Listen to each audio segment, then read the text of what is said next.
How wonderful that some of you already got to visit a mosque. You're very fortunate here in Atlanta because you have many mosques, many opportunities to reach out to our Muslim brothers and sisters. In the whole state of Vermont, where I hail from, we have one. So you have no reason to not visit. It's right around the corner from you. There are mosques everywhere. And it's important that we visit because Islam is the most misunderstood and the most maligned religion in the world today. We are being whipped up into fear of Muslims. And when we are afraid, we're stupid, actually. We're operating out of just that reptilian part of our brain. When we're afraid, we don't have access to our higher functionings, our whole self, the power of the knowledge in our hearts, our whole being. We're resigned to a small place of living. Ali, the son-in-law of the Prophet, says, people are afraid of what they don't understand. So my hope today is to share with you a little bit about what I love about Islam in order to invite you to a place of more understanding and less fear.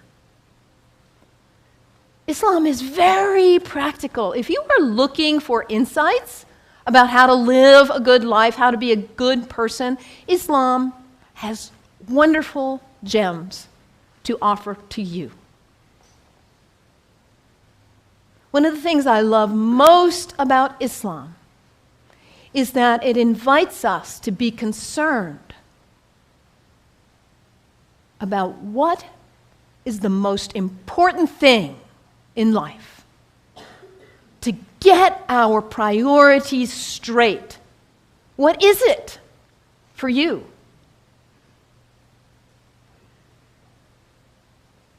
Stuff? Money? Power, prestige, family, kindness, service, love, art, compassion. What is it for you?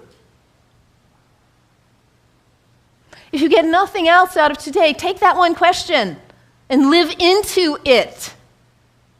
And if you don't know the answer yet, find out. What is it for you? What's most important? In Islam, the answer is very clear. La ilaha illallah, Muhammadan Rasulullah.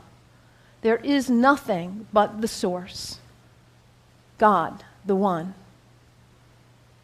How did you say it, Anthony? That love which is greater than we can know. That's what matters. And Muhammad is his prophet. Is the prophet of love. La ilaha illallah, Muhammadan Rasulullah. And the thing about us humans, when we get that clarity, we know what's important. What do we do with that? We forget. That's who we are. We humans, we are the great forgetters. How many of you made a New Year's resolution back on January 1st? How are you doing with it now?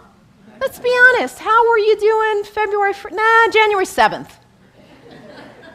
We get this high resolve and this clarity, and then we get caught up in all the distractions, all the things pulling our attention here and there, and we forget.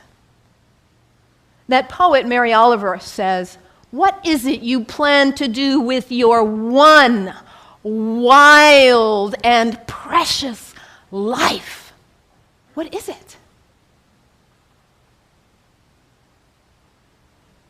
In order to not waste our life, we need to regularly hit that reset button, come on back to center, to our heart, to what we know is really why we are here, what we know is really important. Regularly throughout the day, to stop and come back and say, well, let me check in and remember what matters so I don't waste my day or my week or my month or my life. And for Muslims, this is prayer, salat. It is the second pillar of Islam. The first pillar, la ilaha illallah, to know what matters. And the second pillar is to hit that reset button in order to regularly come back to center and remember what really matters. And for Muslims, this is not an activity in the head. It's an activity of the whole body. Allah Akbar, Allahu Akbar. Bismillah ar-Rahman ar-Rahim. Alhamdulillah, Rabbil Alameen. Ar-Rahman ar-Rahim. Malik Yawmiddin. Iyyaka na'budu wa iyyaka nasta'in. As-siratal mustaqim. Siratal ladhina an'amta 'alayhim. Ghayril maghdubi waladdallin. Amin. Allahu Akbar. Allahu Akbar. Allahu Akbar.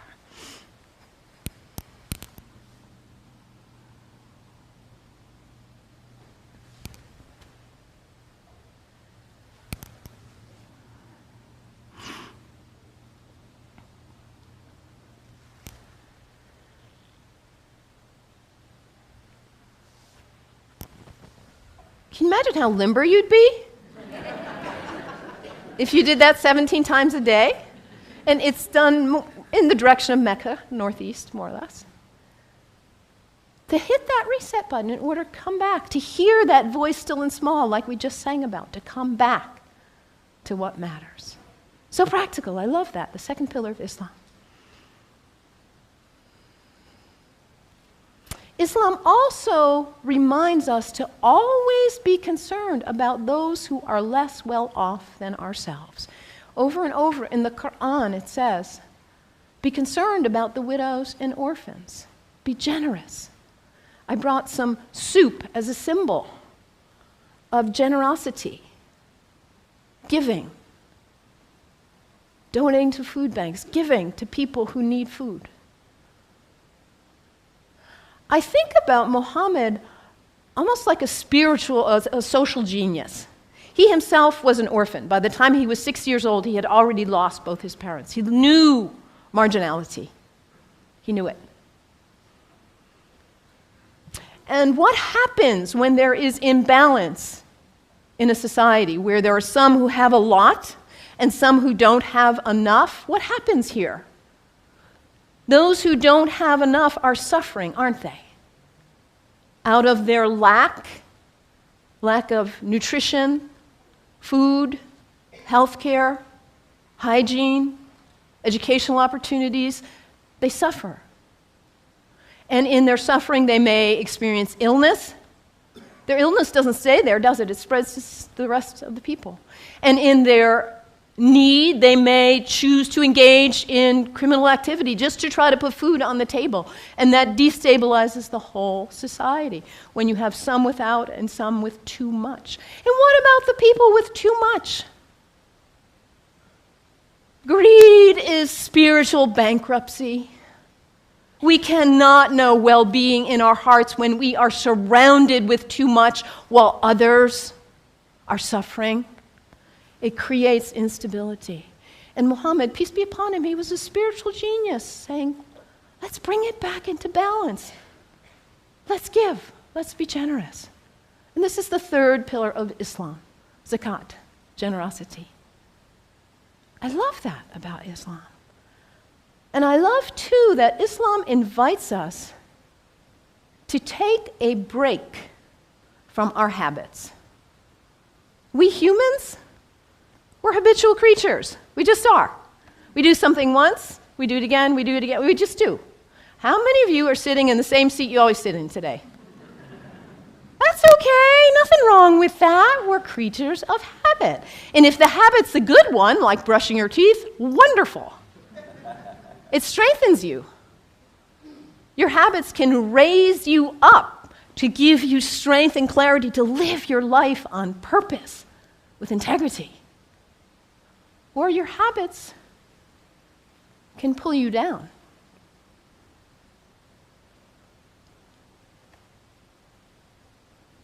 To take a break from your habits, because what happens when you try to take a break from your habit, when you try to stop reaching for whatever it is and you cannot? What is it for you? Coffee? Sugar? Alcohol? Drugs? Sex? Shopping? Your cell phone? Your tablet? Gossip? What is it for you, this behavior that you're caught in? You know it's not worthy of your best self, and yet there you are. It's addiction, isn't it? When we can't stop reaching for it, we can't stop doing it. And yet your life is so valuable, you matter. And to live your life on purpose and to cultivate the habits that raise you and strengthen you so you can be your most beautiful, best, loving, caring, giving self. So to take a break from your habits so you see who's in the driver's seat in your life. And put yourself back in the driver's seat, whatever it is for you. There are other people in this room who have also struggled with addiction in this way and who have overcome it. You can get help. You can do it. Your life matters. It's valuable.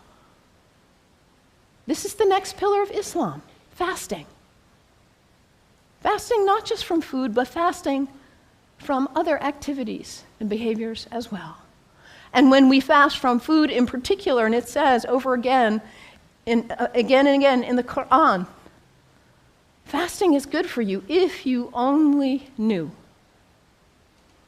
Because we put too much in our bodies, don't we? We stress them. We overeat and put junk. And we don't honor the beauty of ourselves.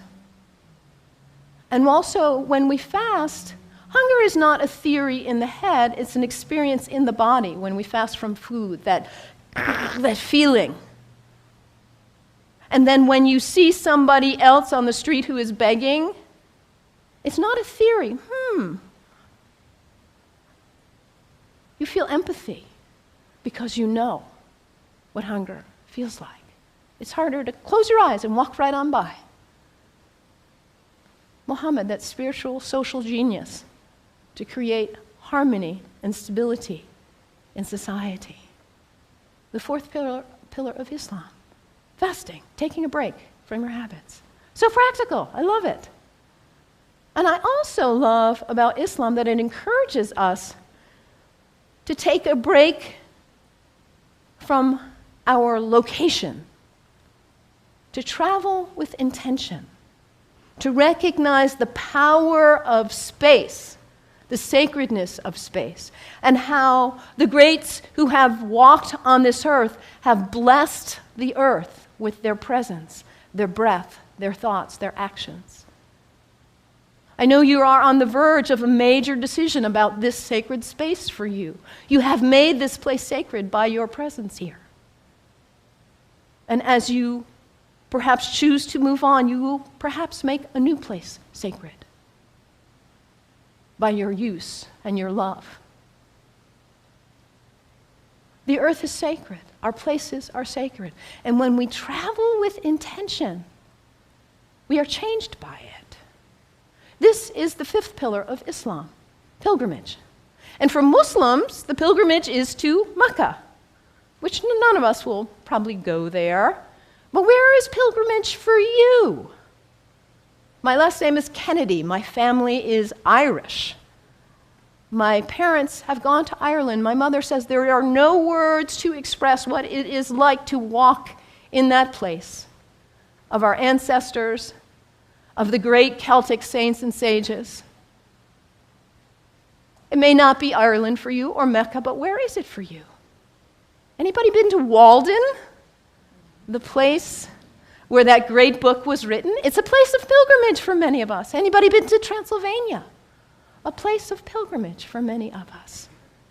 And what happens when we go? We leave our usual haunts. We travel with intention. We let ourselves be changed, be opened by new experiences, new interactions. And we come back and we are not the same. We look at our lives and we say, why was I doing that? I'm not going to waste my one wild and precious life on that. And we come back renewed, and with a new value, a new understanding of the sacredness of our location, the beauty of the earth. I love this about Islam. So practical. What's the one thing that matters in your life?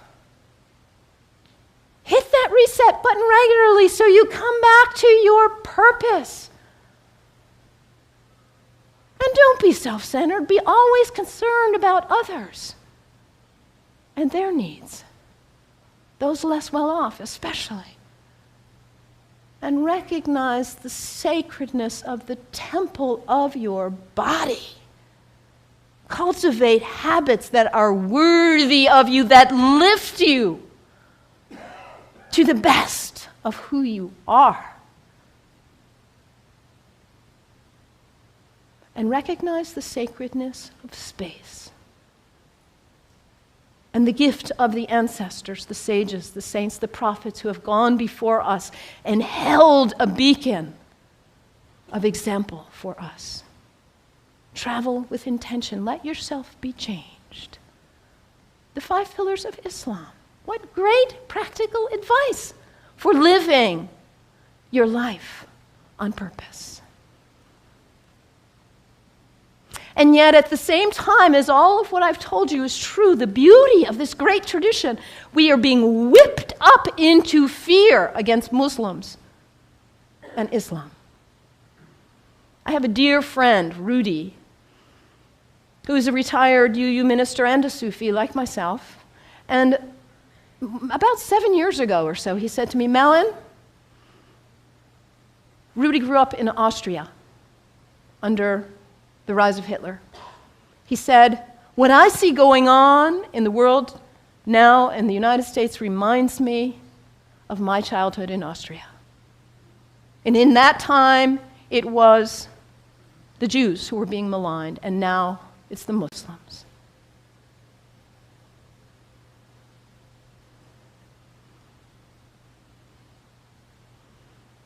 Hermann Goering, the right-hand person of Hitler,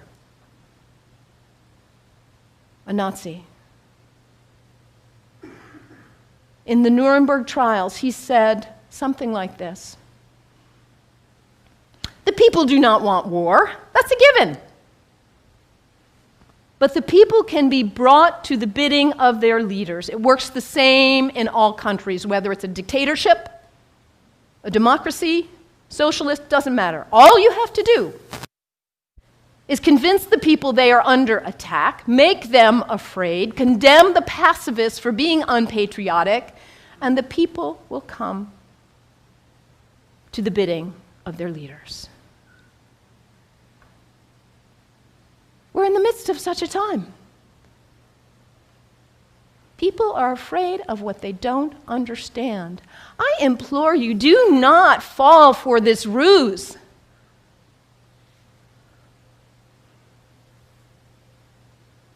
Because, as I said earlier, when we are afraid, we are stupid. We are relegated to a very small part of our mind. People who advocate violence are dangerous, whoever they are. Within Islam, guess what percent of Muslims, this is based on a Gallup study worldwide of Muslims, guess what percent of Muslims think violence is the way to go, is an appropriate response to what's going on? Less than 1%. This is really accurate social science research. And this less than 1% of Muslims who advocate violence are getting 75% of the media coverage. This less than 1%, yes, they are dangerous.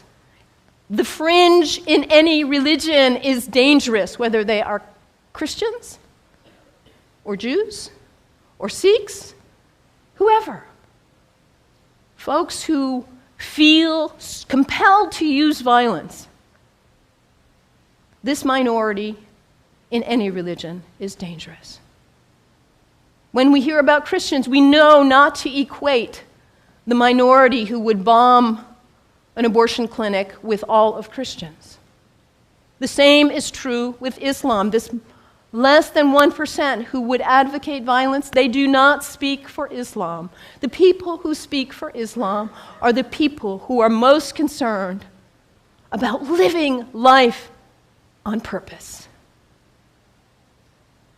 Not wasting your wild, precious life, but hitting that reset button, coming back to center. Being concerned about justice and everyone's needs. The true Muslims are the people who recognize the temple of the Holy Spirit, which is our body, and cultivate life and living and habits that are beautiful and worthy. The true Muslims are the people who respect the earth and the prophets from all traditions. So I implore you, you've got Muslim neighbors all around. Go visit. Make friends. Do not let yourself fall into this trap of being afraid of what you do not know. And take the example from the great tradition of Islam and live your one wild and precious life on purpose. May it be so. May it be so. Blessed be. Amen.